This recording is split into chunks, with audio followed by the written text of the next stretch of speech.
Have you ever felt a little voice inside you telling you what to do or what not to do? What if I told you that inside each of us there are hidden enemies, enemies that can stop our heart from finding true light? Today we are going to take a journey to meet these hidden enemies, not outside us, but inside us. Are you ready to see them and understand how to face them? Let's begin. This is more than words. Mhm. It is a door to a timeless battle fought within the human soul. It really is. It's a heavy place to start. It is, but it's necessary. Mhm. I want you to take a slow, deliberate breath. Just step away from the noise of the daily news cycle for a moment. Right, just kind of put everything on pause. Exactly. Step away from the endless feeds, the notifications, all that external chaos that constantly demands your attention. It's everywhere. Today, we are looking at something profoundly intimate. We are delving into the writings of Isaiah Kazmi, specifically focusing on a really profound piece. Titled, Who Are the Enemies of Spirituality? Yes.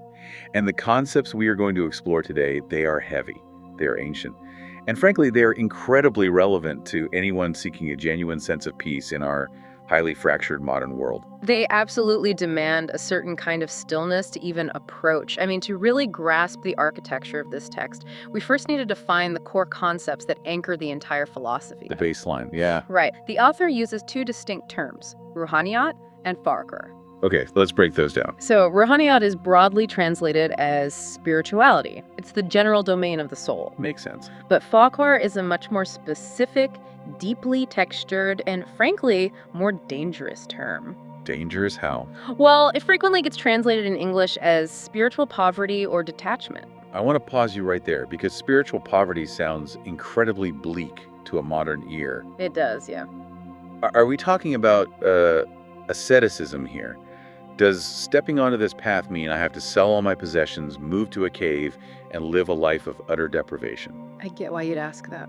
Because if that's the premise, I think a lot of people listening will just check out right now. It's a very fair point of resistance, and it's a super common misunderstanding. Farqur does not necessarily mean being physically impoverished. Okay, so I don't need to empty my bank account. No, not at all. You don't have to be destitute to practice farqur.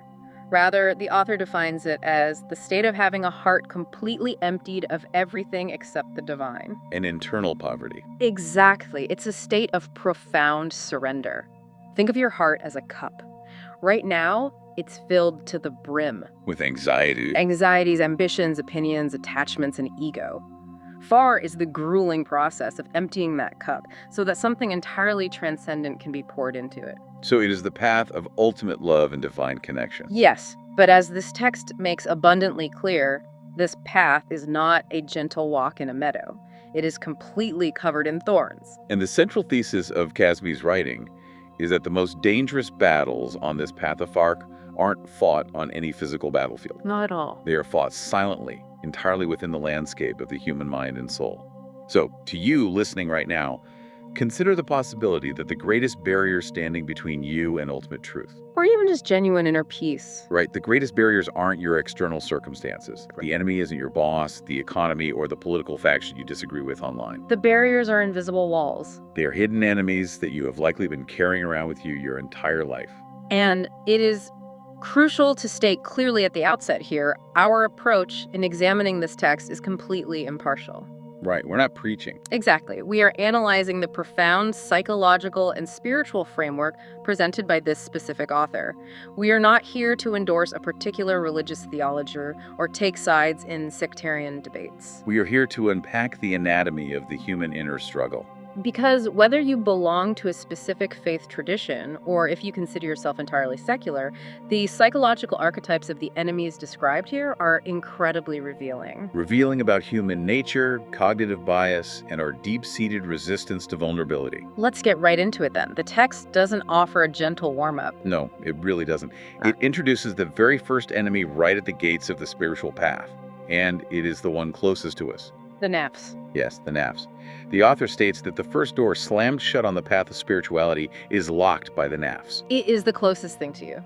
Yet it actively prevents you from becoming your true self. Yeah. But what exactly is the nafs in this context? Is it just the Freudian concept of the ego? It's related, but the nafs is much more active and adversarial in this framework. The word itself often translates to the self, the base ego, or the fleshly soul. The closeness of it is what makes it so terrifying. It is the ultimate narcissist living right behind your eyes. So it's not some external force. No, it isn't an external demon with horns. It's that intimate, deeply familiar internal voice that constantly whispers a very dangerous, very comforting lie. What's the lie? It whispers, "You are right and everyone else is wrong." Oh, wow. Yeah. The text emphasizes that this enemy isn't tied to any geography, any culture, or any religious sect. It is the universal human affliction. So how does it actually fight, though? Because the text explicitly notes that it doesn't fight with a sword. It uses whispers. And the examples given are so uncomfortably precise. They really are. He also points out that the nafs magically makes you feel incredibly sleepy, precisely at the moment you sit down to meditate, reflect, or pray. Yes, and if we look at that through a modern psychological lens, it makes perfect sense. How so? Well, the nafs thrives on momentum, on distraction, and on reactivity. When you sit down for what the text calls dich, Which is the practice of repetitive remembrance and reflection. Right? exactly, aimed at altering one's consciousness toward the divine. When you do that, you are actively trying to shut down the ego's control panel. You are trying to silence the default mode network of the brain. Right, the part that's constantly worrying about the past or planning for the future. The nafs senses this attempt at silence as an existential threat. So what does it do? It releases a flood of fatigue. It introduces 1,000 urgent thoughts. Suddenly, remembering to reply to an email from 3 days ago feels like a matter of life and death. It weaponizes your own biology against you. It does. And there's an even more insidious tactic mentioned. The text says the nafs injects a subtle dose of arrogance right into your moments of charity or goodness. That is its masterpiece. The nafs corrupts virtue from the inside out. Give me an example of how that works. Let's say you do something genuinely selfless. You give money to someone in need, or you dedicate hours to helping a stranger, and nobody is around to see it. A pure act of charity. Instantly, that intimate voice whispers, "Look at how incredibly generous and holy you are. You are so much better than the selfish people around you." Oh, man. In a fraction of a second, the act of charity has been hijacked. The external action was good, but internally, the nafs has used it to build a monument to your own superiority. That is deeply unsettling, because it means you can never truly let your guard down, even when you are doing the right thing. Never. The author states that the absolute prerequisite for even stepping onto the path of far is recognizing yourself as the enemy. Until you acknowledge that the saboteur is in the basement, you haven't even begun the journey. There's a line here that I want to read, exactly as it's written. He who cannot defeat his nafs cannot defeat any army in the world. It's a profound recalibration of what it means to be a warrior. We glorify the conquest of the external world so much. We do, but this philosophy argues that external conquest is entirely hollow if you are still a slave to your own base impulses. Lust, pride, anger, delusion. Exactly. The author uses a brilliant metaphor to illustrate this. The text describes the nafs as a prison, but it's not a prison made of stone and iron. Right? It is a prison that keeps a person locked inside without ever needing to close a physical door. I want to push on that metaphor. How does a prison work without doors? Because the prisoner is utterly convinced that the cell is the entire universe. They don't even know they're trapped. You don't need iron bars if the prisoner actively chooses to stay inside, believing that stepping outside would mean their annihilation. The text points out a tragic reality here. A person can perform all the outward rituals of piety. They can acquire massive amounts of religious knowledge. They can preach beautifully. They can travel across the world for pilgrimage. But if the nafs is given free rein, all of that movement is just a prisoner pacing back and forth inside their cell. The spirituality dies, and only the empty shell of outward actions remains. The true seeker, the fakir, doesn't evaluate a person based on how beautifully they quote scripture. No, they look at where a person's nafs has seated them. Are they sitting on a throne of self-importance, or have they truly humbled themselves into the dust? So the first enemy is entirely internal. It's the voice in our head. But the text doesn't let us stay in the basement. No, it moved outwards. As we move to the second enemy, we step out the front door into the glaring light. The author invites us to look at the world around us. We are stepping into a city. A city where everything is beautifully decorated, shining, constantly moving, but completely hollow at its core. This is the dunya, the worldly system. Yes. And I have to ask for a clear definition here. When the text says the world, does it literally mean the trees, the mountains, the physical earth? No, not at all. Because hating the physical world seems contradictory to seeing the divine in all things. That is a vital distinction. When the text speaks of the dunya, it is not condemning the physical creation. It is not talking about the trees or the oceans. Okay, so what is it? It is talking about a pervasive, omnipresent system of superficial values. It is an artificial construct built by human ego on a mass scale. The socioeconomic and cultural matrix. Exactly, a matrix that prioritizes the material over the spiritual. And the text notes how inescapable it is. It infiltrates absolutely everything. Everywhere. It is obviously in the market and the media, but the author specifically points out that it also infects the madrasas, the schools, and the mosques. It even invades our dreams. The system commands you to become literally anything. Be a billionaire, be a famous influencer, be fiercely competitive, be a ruthless conqueror. Anything except a true seeker of inner peace. It essentially forbids you from becoming a fakir. But how exactly does it forbid it? It's not like there are literal laws against seeking inner peace.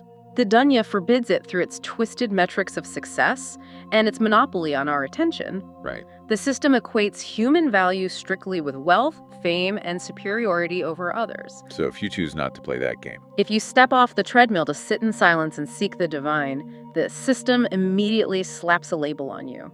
It calls you a failure. It calls you unproductive. Exactly. The text gives the dunya a vivid personality profile. It says the worldly system hates peace. It loves noise. It loves noise. It is absolutely terrified of silence, and it worships showiness. I can relate to that on a deeply uncomfortable level. Think about how accurately that describes the modern digital landscape. It's terrifyingly accurate. The text explicitly mentions that every flashy advertisement, every single mobile notification that demands your immediate attention, every fake, highly curated success story you scroll past. These are all actual chains. I'll share a brief anecdote. The other morning, I woke up, and before I even registered the sunlight coming through my window, my hand had reached for my phone. We all do it. I spent the first 20 minutes of my conscious day doom scrolling through a feed of people arguing, people showing off their cars, and algorithms designed to make me angry. Just feeding the dunya. I physically felt my chest tighten. That is the noise. That is the dunya binding the heart before the day has even begun. And that perfectly illustrates the illusion of freedom that the author critiques. The modern human walks around with a supercomputer in their pocket, thinking they are the absolute master of their destiny. The most liberated generation in history. Right. Yet, as you just said, they cannot even decide how to spend the first 20 minutes of their own morning without succumbing to the behavioral conditioning of this system. The text says we run endlessly on these treadmills, exhausted, completely convinced we are making progress, but in reality, we are entirely lost. We are hostages to the noise. Which brings up a massive tension. How do we live in this? That's the challenge. We can't all drop out of society. We have jobs, we have mortgages, we have families to feed. If the dunya is this toxic system of noise and ambition, how do we engage with capitalism, with modern life, without being destroyed by the second enemy? The author provides a brilliant, clarifying rule of thumb to navigate this exact tension. What is it? The text says, if the world is in your hands, God can be in your heart. But if the world is in your heart, God cannot stay there. Let me just repeat that, because that is the crux of the whole segment. If the world is in your hands, God can be in your heart. But if the world is in your heart, God cannot stay there. It is a profound framework for living. Having the world in your hands means you engage with it.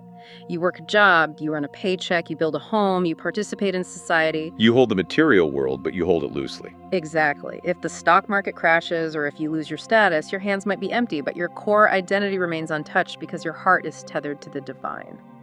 The enemy is not the paycheck itself. No. The enemy is when the love of that paycheck, the obsession with the system's metrics of validation, moves from your hands and takes up residence inside your heart. Because the heart, in this spiritual tradition, is the throne of the divine. And the divine does not share its throne with the dunya. The greatest trick of the dunya, then, is convincing us that the material world is the only reality. That it's all there is. It conditions society to view the spiritual seeker as either a naive fool or a complete madman, while holding up the ruthless, wealth-obsessed CEO as the pinnacle of human evolution. It demands that we worship the tangible and mock the unseen. Exactly. And you would logically assume that the antidote to the dunya would be religion. Right. If the market is corrupting your soul, you retreat to the sanctuary. You turn to the scholars and the holy books to find the path of Fakor. But this is where the text introduces the third enemy. And it is a devastating pivot. It is. The third enemy is the ultimate betrayal. It doesn't come from the noisy street or the corporate boardroom. It comes directly from the pulpit. It wears a cloak of pure light. It speaks the sophisticated language of theology and logic, and it uses religion as a weapon against genuine spirituality. The author identifies this enemy as knowledge without love, or the disease of strict, suffocating legalism. The legalism. Yes. The text warns of a very specific kind of knowledge. It is religious information that has entirely ceased to be wisdom and has simply morphed into a crushing burden of data. Instead of this knowledge illuminating a person's chest and expanding their capacity for compassion. It makes their mind incredibly arrogant. Arrogance. Right. It turns their heart to stone, and it makes their tongue venomous toward anyone who doesn't perfectly align with their rigid interpretations. This is the fatwa mindset. Exactly. The author details how this legalistic framework operates as an aggressive gatekeeper between humanity and the divine. It acts like a bouncer at the door of spirituality. Right. It essentially declares that anything outside its very specific, dry, literalist rulebooks is pure misguidance. According to this mindset, the concept of divine love is just a dangerous, poetic illusion. It is a system built entirely on control and measurable compliance. And because you cannot quantify love, No, you can't index awe, and you cannot put a metric on deep spiritual surrender. The legalists view these things with extreme suspicion. the text points out that if a spiritual seeker practices deep, meditative silence to connect with the divine, the legalists immediately label it a bid'ah. Yes. Let's break that term down because it's important. What exactly is a bid'ah in this context? In the strict legalistic framework of Islamic theology, a bid'ah refers to a forbidden religious innovation. Okay. It implies bringing something new into the religion that wasn't explicitly practiced in the foundational era, framing it as a corruption of the pure faith.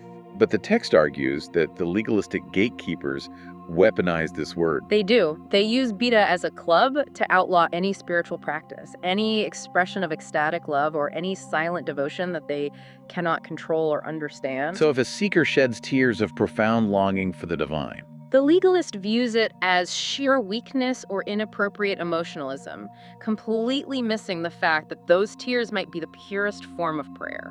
the text isn't just speaking in abstracts here.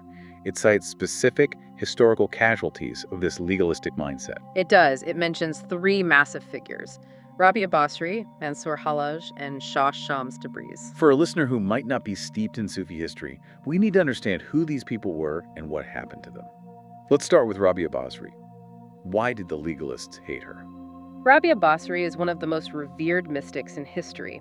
She was an 8th century saint known for introducing the concept of pure, unadulterated divine love into a religious discourse that was, at the time, heavily focused on the fear of hell and the desire for heaven. There's a famous, powerful story about her. Yes, the story of her running through the streets of Basra. She was carrying a bucket of water in one hand and a flaming torch in the other. Wait, she carried fire and water through the streets? Exactly. And when the Orthodox scholars, the legalists, stopped her and asked what she was doing, she reportedly said, "I am going to pour water on the fires of hell, and I am going to set fire to the gardens of paradise so that both of these veils completely disappear." That is incredible. She went on to say, "I want people to worship God not out of a fear of punishment or a desire for a reward, but purely out of love for the divine itself." You can instantly see why the gatekeepers would panic. She was undermining their entire system of leverage. Completely. If people aren't motivated by the fear of hell or the promise of heaven, which the scholars claim to hold the keys to, then the scholars lose all their power. Exactly. Her concept of unconditional divine love was deeply threatening to a system based on transactional obedience. And that threat becomes even more pronounced when we look at the second figure mentioned, Mansour Hallaj. His story is one of the most tragic and pivotal in the history of mysticism.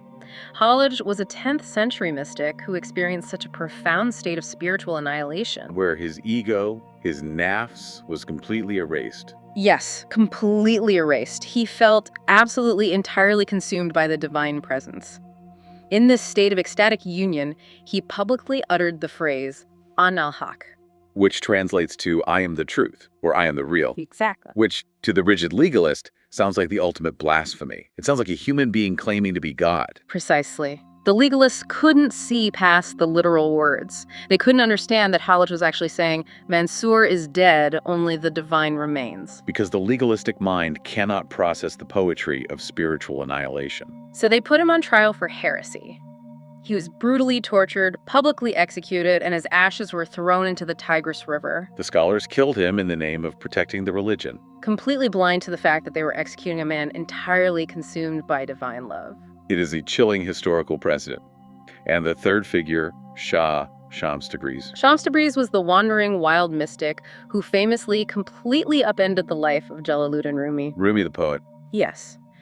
Before meeting Shams, Rumi was a highly respected, traditional, orthodox legal scholar.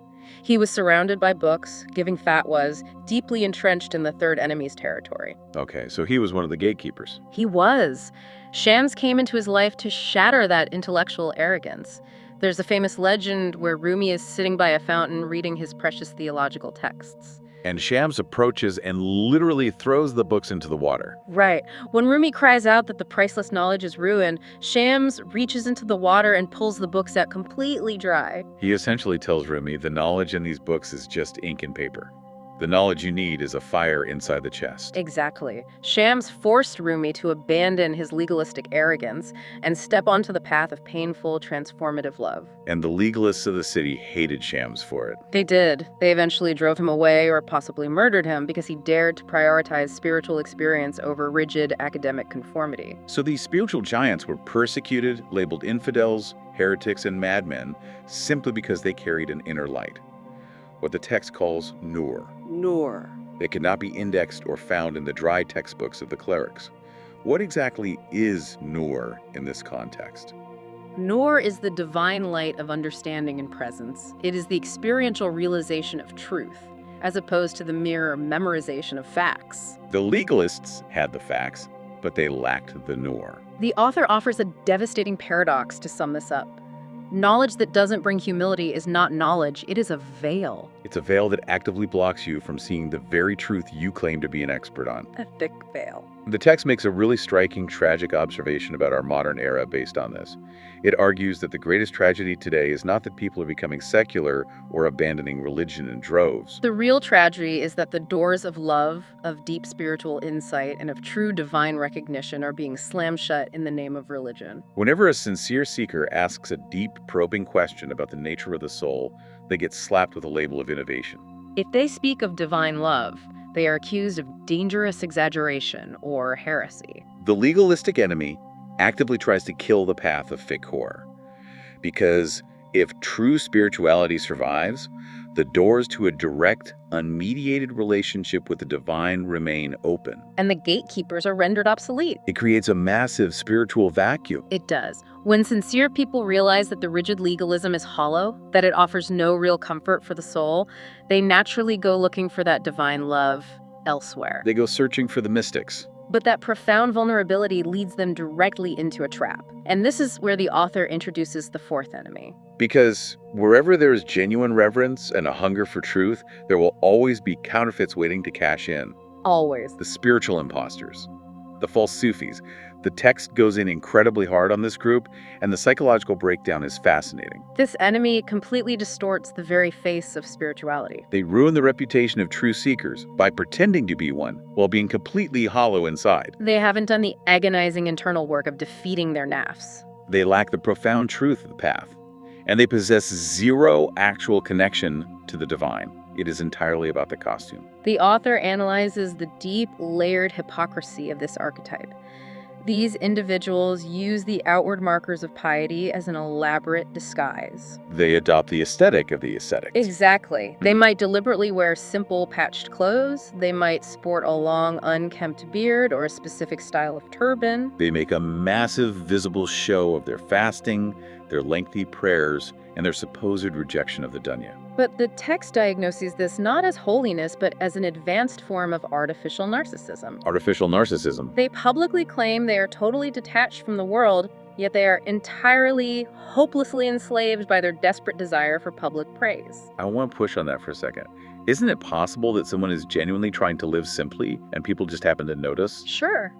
or that they are sharing their spiritual journey to inspire others. The difference lies entirely in the internal intention, which ties back to the first enemy, the nafs. Right, the ego in the basement. A true fakir, someone genuinely on the path, lives solely for the pleasure and recognition of the divine. They truly do not care if 1 million people praise them or if the whole world ignores them. Their inner state remains undisturbed. But the false Sufi has turned the spiritual path into a commercial trade route. Their goal isn't a silent, beautiful connection with God. Their goal is harvesting validation, respect, and awe from the crowd. And here's where the text brings this ancient warning crashing right into the 21st century. It explicitly calls out the social media trap. The false Sufi is no longer just sitting in a village square. They have a ring light and a YouTube channel. It is a vital, piercing, modern critique. Today, these spiritual imposters use social media platforms to broadcast their supposed simplicity. They carefully curate their image of mystical depth purely to go viral. They post perfectly lit photos of themselves looking pensive or praying, wrapped in the aesthetics of poverty, specifically to gather likes, subscribers, and followers, under the guise of being unattached to the world. It is performative vulnerability and weaponized aesthetics. The irony is staggering. True spirituality, as defined by this philosophy, naturally hides itself. The deepest moments of connection are secret. But the false spiritualist turns their inner journey into a cheap public spectacle.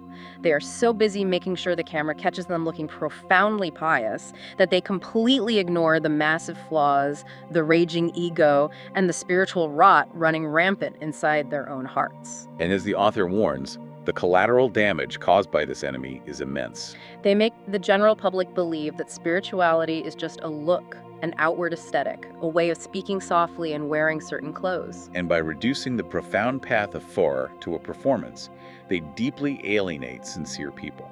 When a person with real spiritual hunger sees through the hypocrisy of the imposter, they often become cynical. They walk away from the spiritual path entirely, tragically concluding that the whole thing is just an elaborate scam. Which is exactly what the fifth enemy relies upon. Because if the false Sufi is just looking for Instagram likes and a bit of local praise, the fifth enemy is playing a much darker, much higher stakes game. We are moving from vanity to profound exploitation.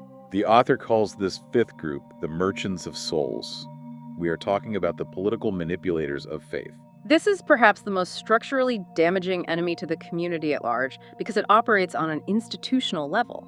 The text unveils an entity that is neither a true spiritual master who has achieved enlightenment, nor a sincere student seeking truth. They are ruthless merchants. They take people's raw faith, their blind loyalty, and their simple-hearted devotion, and they sell it for worldly power, all under the absolute guise of spiritual authority. Let's break down how this actually works in practice. Where true spirituality teaches ultimate humility, self-effacement, and the liberation of the soul, this enemy takes spirituality and places it on a literal golden throne. It takes the freedom of the heart, which is the entire goal of fire, and twists it into the blind, unquestioning slavery of its followers. They demand to be called exalted spiritual guides, but they are drowning in a lust for political dominance, wealth, and social control. The author offers a very sharp historical critique of a concept known as the Gadi. The Gadi. What does that translate to? It translates roughly to the spiritual seat or throne. Okay. Historically, in genuine Sufi lineages, a spiritual guide would pass their mantle of authority only to the most spiritually realized, humble, and qualified student, regardless of bloodline. It was a meritocracy of the soul. Exactly. But this fifth enemy hijacked that system. They turned spiritual succession into a biological inheritance. So the Gadi became a family business. Passed from father to son like a feudal lordship, these modern inheritors pocket religion, politics, and commerce all at once. Their primary goal is not to guide God's creation toward the divine. Their primary goal is to protect their inherited empire and demand absolute cult-like obedience to their bloodline. It's the ultimate corruption. They're essentially acting as toll booths on the road to the divine, demanding that you pay them in loyalty and money if you want God's favor. And they are incredibly defensive of this power. The text explains exactly how this enemy reacts when a genuine spiritual seeker, a true fakir who has actually done the inner work, shows up in their territory. It's a fascinating dynamic. When a true seeker starts speaking about inner truth, about breaking free from mental chains, and about approaching the divine directly, the merchants of souls panic. But they don't usually debate the true seeker on theology or philosophy because they know they would lose. Instead, as the text notes, they use their massive influence to silence them politically. They label the true seeker a political threat, an agitator, or an extremist. Exactly. They use their vast platforms to bury the quiet, liberating divine message under the deafening noise of political rallies, tribal slogans, and sectarian division. They expertly manipulate the masses, wiring their followers to connect to their own cult of personality rather than to the divine. They convince the simple-hearted follower that serving the master's political ambitions is the same as serving God. There is a rule laid out in the author's text here that is just piercing. It acts as a litmus test for true versus false guidance. It says, "One who binds God's servants to his own name cannot be God's servant." I want the listener to really let that sink in. One who binds God's servants to his own name cannot be God's servant. That single sentence cuts right through all the pomp and circumstance of these massive, multi-generational spiritual empires. If the end result of all the teaching, all the chanting, and all the rituals is that you essentially worship the teacher and serve their worldly goals, the teacher has failed you. Or rather, they've successfully exploited you. The true guide is a transparent window to the divine. The false guide paints their own face on the glass. It is a profound systemic manipulation of the sacred instinct. And having laid out all these external and semi-external enemies, the pervasive noise of the worldly system, the arrogant scholars slamming the doors of love, the fake ascetics performing for the crowd, and the political merchants building empires on blind faith, the author takes us right back to where we started. But we return infinitely deeper. We arrive at the sixth and final enemy. The foundational operating system. Because you can walk away from the false Sufi, you can log off the dunya social media and throw your phone in a river, you can see through the political merchant and refuse to give them your loyalty. But this final enemy, it goes wherever you go. It never sleeps. Yeah. It is the I, the ego. The text uses a very specific term for this, the nafs amara, the commanding self. Yes. Now, wait a minute. We started this entire deep dive by talking about the nafs. How is this sixth enemy different from the first one? Have we just gone in a circle? It is a circle, but it's a descending spiral leading to the absolute root of the disease. Okay, unpack that. In the first segment, we looked at the nafs primarily as an antagonist, the thing that makes you sleepy or distracts you. But here, at the culmination of the path, we are confronting the nafsi amara as the core architecture of human identity. Islamic philosophy often categorizes the self into stages, right? Exactly. There is the nafsi lawama, the self-accusing soul that feels guilt when it does wrong. Eventually, one hopes to reach the nafsi mutmainna, the soul at total peace. But the root, the baseline human condition that must be conquered, is the nafsi amara. It is the self that aggressively commands you toward evil, selfishness, and pride. The author uses an expert analogy here.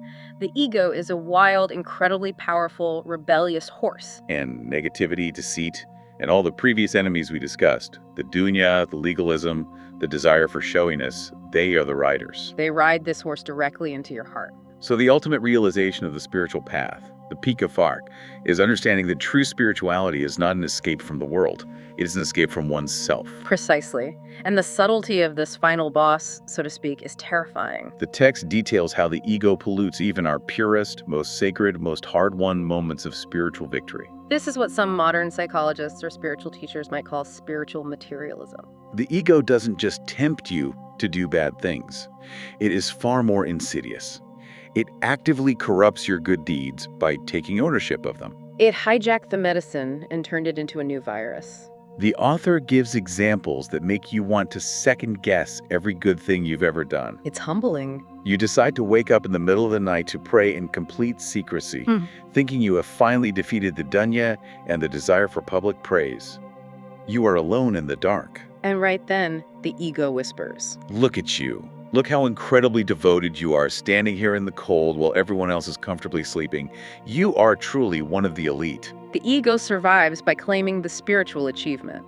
When you practice silence, desperately trying to avoid the noise of the worldly system, the ego pats you on the back and whispers, "You are so much wiser, so much deeper than the ignorant masses shouting on the internet." When you cry tears of genuine devotion, the very tears the legalists mock, your ego steps in and whispers, "You are incredibly special to God. Look at the purity of your tears." It takes your actual spirituality and places the heavy golden crown of the eye right on top of it. It turns your holy deeds into weapons of pride. Which means the battle is never truly over as long as there is an I there to claim the victory. How on earth do you defeat an enemy that uses your own weapons against you?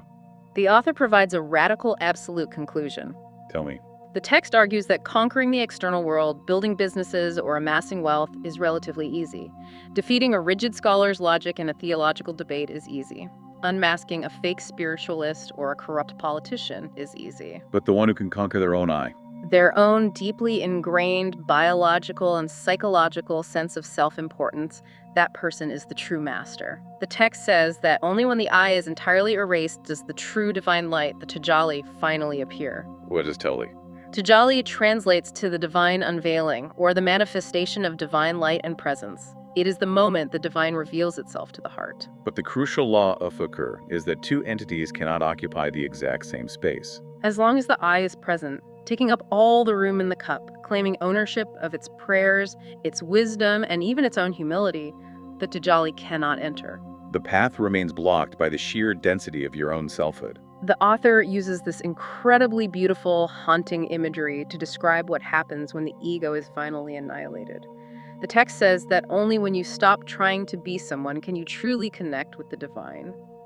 Only then does a person's utter silence become a call to prayer, an atan. Only then does their prostration truly reach the heavens, because there is no self standing in the way, casting a shadow and blocking the connection. That is the true, terrifying, beautiful meaning of Fakir. It is not about wearing poor clothes. It is a state of absolute inner emptiness. It is the death of the ego before physical death, so that the divine can entirely fill the space.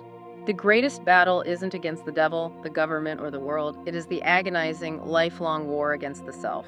Let's take a deep breath and just look back at the immense gauntlet we have just walked through today.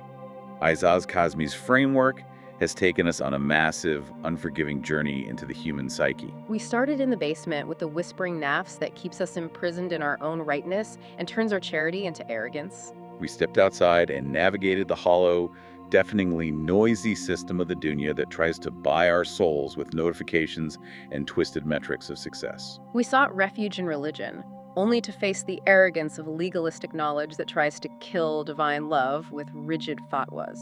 We went looking for mystics and unmasked the hypocrisy of showy piety and the false Sufis chasing social media clout. We confronted the massive exploitative empires of the spiritual politicians turning faith into a family business. And finally, having stripped all of that away, we came face to face with the inescapable shadow of our own foundational operating system. The ego, the I that taints even our best intentions with spiritual pride. It is a comprehensive, devastating anatomy of spiritual failure and the roadblocks to genuine peace. The path of Fark that this text lays out is incredibly demanding. It doesn't offer easy comfort. It doesn't offer quick fixes or life hacks. It demands radical, uncomfortable honesty. And that brings us to the mandatory closing question. It's the question the author implicitly poses to his readers, and it's the exact question we must pose to you, the listener, right now. Are we ready to face these enemies with him? Are you truly prepared to do the agonizing work of crushing your own ego? Are you willing to leave behind the validating metrics of the world, to step away from the rigidness of showy piety and spiritual politics, and to arrive entirely empty at the door of genuine divine connection? It's a question that requires an entire lifetime of brutal honesty to answer. And I want to leave the listener with a final, highly provocative thought drawn from the source's teaser for its next installment. The text makes a final, stunning observation. It notes that true spirituality, the original, uncorrupted face of Far, the kind that survives all 6 of these enemies, is not actually found in any book. It cannot be captured in a deep dive, an essay, or a text. It has survived for centuries by being transferred silently, chest to chest, heart to heart, from a sincere, egoless guide to a completely surrendered seeker. So, as you go about your day, as you pick up your phone and step back into the noise of the dunya, I want you to deeply consider this. In a modern world completely defined by endless noise, by billions of texts, social feeds, and glowing screens, where are you looking for a truth that refuses to be written down? A profoundly necessary question to sit with in the silence. Thank you so much for joining us on this intensely profound deep dive into the inner landscape. It's been an incredible journey. Stay curious, keep questioning the noise around you, and most importantly, keep fiercely questioning the voice within you. We'll catch you on the next deep dive.